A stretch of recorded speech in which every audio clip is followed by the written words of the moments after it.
Hi hello नमस्कार. आज सुवर्णास रेसिपीमध्ये आपले स्वागत आहे. आज मी बनवत आहे व्हेज बिर्याणी. त्यासाठी साहित्य: 4 मोठे कांदे, फ्लावर, बटाटा, वाटाणा, टमाटा, गाजर, गरम मसाला, काजू, कोथिंबीर, अद्रक लसूण पेस्ट, जिरे, धने पावडर, लाल मिरची पावडर, हळद. हे साहित्य सगळं टाकून आता आपण व्हेज बिर्याणी 10 मिनिटांमध्ये बनवत आहेत. आता आपण तेल टाकून घेत आहे.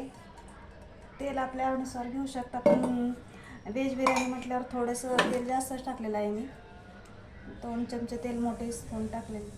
आता 1 स्पून जिरे टाकत आहे.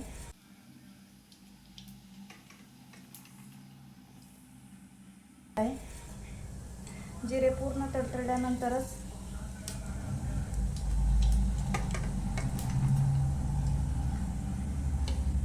हिरवी मिरची 2,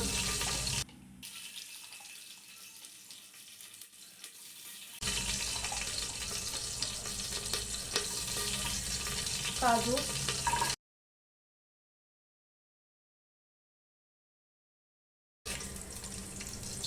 कांदा टाकून परतून घ्यायचा आहे थोडासा.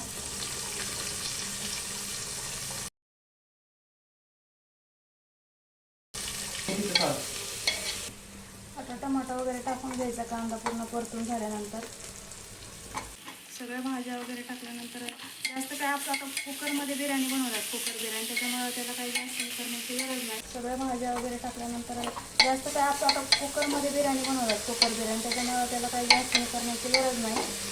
टाकून द्यायचं सगळ्या भाज्या वगैरे. गाजर, मटर,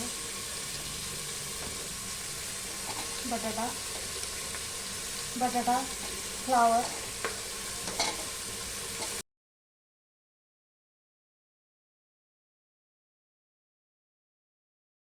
आता हे जवळपास अर्धा किलो तांदळाची बिर्याणी आहे, पण त्याच्यामध्ये अर्धा किलो भाज्या, अर्धा किलो तांदूळ आहे. त्याच्यामुळे 1 किलोमध्ये तर 1 किलो होते बिर्याणीची.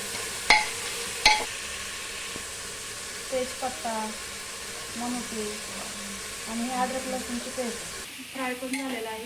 कांदा वगैरे होऊन जातात झालं. ते काय टाकलं नाही, कारण रेडीमेड व्हेज बिर्याणीमध्ये पूर्ण गरम मसाला वगैरे असतात, त्यामुळे आपल्याला घरगुती जास्त टाकण्याची काही आवश्यकता नाही आहे. त्याच्यामध्ये अर्धा तास ठेवलेला होता, त्याच्यामुळे आता पूर्ण व्यवस्थित भिजलेला आहे तांदूळ. आता तांदूळ टाकून घ्यायचा पूर्ण.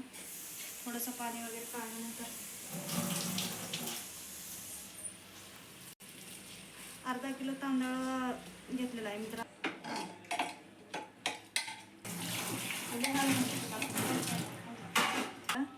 आता आपल्याला बटर टाकायचं आणि पाणी टाकून घ्यायचं आहे.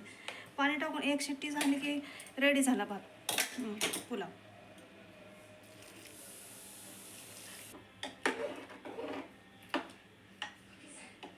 पाणी वगैरे गरम करून टाकलेलं होतं. आता कुकरचं झाकण लावून घ्यायचं आहे. 1च शिट्टी घ्यायची.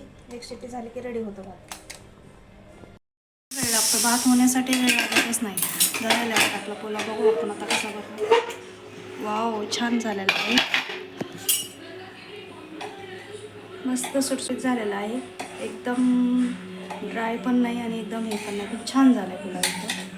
आता 10 मिनटात हा आपला पुलाव बनलेला आहे. 1 किलो, अर्धा किलो तांदूळ, अर्धा किलो भाज्या वगैरे सगळं टाकून 1 किलोचे पुलाव झालेला आहे.